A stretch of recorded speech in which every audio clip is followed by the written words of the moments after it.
Situasi politik dan ekonomi Indonesia pasca demokrasi terpimpin ditandai oleh peralihan kekuasaan dari Presiden Soekarno kepada Soeharto, menguatkan peran militer dalam pemerintahan, serta penekanan pada stabilitas dan keamanan politik.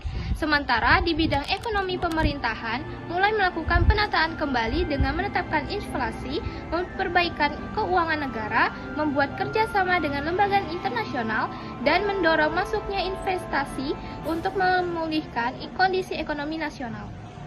Peristiwa G30S 1965 terjadi pada malam 30 September hingga 1 Oktober 1965.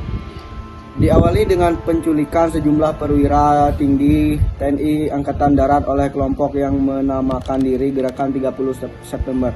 Yang kemudian pada 1 Oktober 1965 gerakan tersebut dinyatakan gagal setelah Mayor Jenderal Soeharto mengambil alih komando untuk memulihkan keamanan.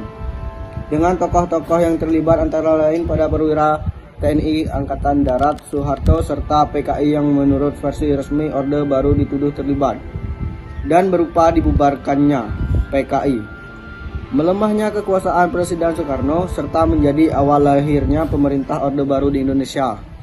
Keluarnya Super Semar 11 Maret 1966.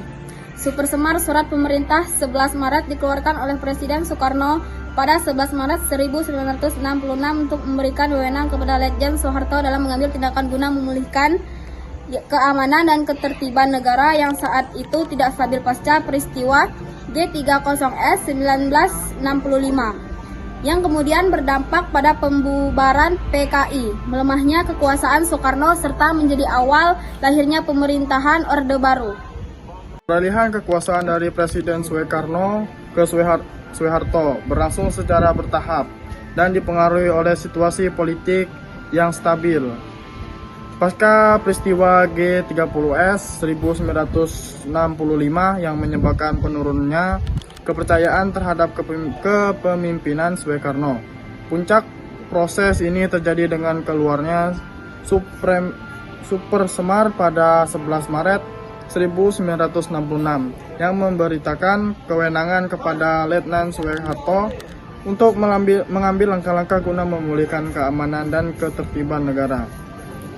Berdasarkan surat perintah tersebut, Soeharto membubarkan PKI dengan mengamankan jalannya pemerintahan. Sementara posisi politik Soekarno semakin terdesak.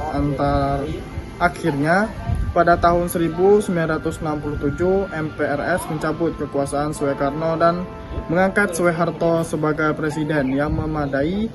Berakhirnya Orde Lama dan lahirnya pemerintahan Orde Baru.